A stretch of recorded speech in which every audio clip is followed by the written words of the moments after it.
দাদা রে দাদা, কি গরম লাগছে গো! দেখো, সকাল সকাল উঠে নিজের চাঁদ বদনটা দেখে নিলাম আয়নার সামনে। আর দেখতে তো হবে, এই ছেলে বলে কথা। মুখ ফুক ঠিকঠাক আছে কিনা দেখে নিলাম, আর দাঁতে ব্যথা করছে এত।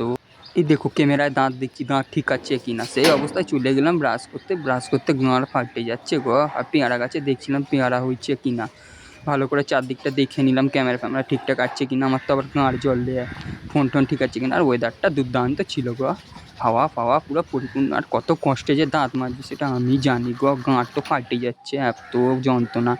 আর এই দেখো, দড়ির উপর কি বসেছে সব, পুটকি মারা। আমাদের আবার বেরানোর ছিল, আজকে খেলা আছে আমাদের শনিবার দিন।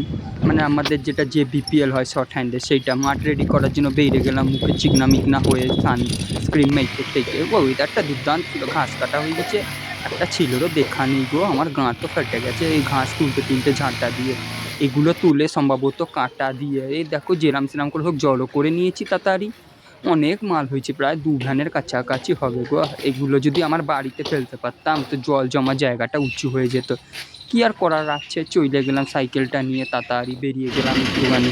ব্যাটটা আনতে আমার সেই 4 বছর আগেকার পুরনো ব্যাট, চলে আসলাম গ্রিপ ফ্রিপ লাগিয়ে।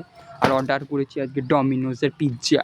অনেকদিন খাইনি গো ভেজ পিৎজা। ওয়া সালা, স্যাটা ভাঙা দেখতে লাগছে, ওপর থেকে মাল মশলা ছড়িয়ে নিলাম। আর রেড চিলিটা ওটাতে ছড়ানো যাবে না, নাহলে গাঁট তো ফাটে যাবে আমার ওখানে মুখের মধ্যে পড়লে। সেই স্বাদ, খালি গায়ে বসে খাচ্ছি। উফ, অনেক দিন বাদে খেলাম, মুখের জন্য খেতে পারছিলাম না গো।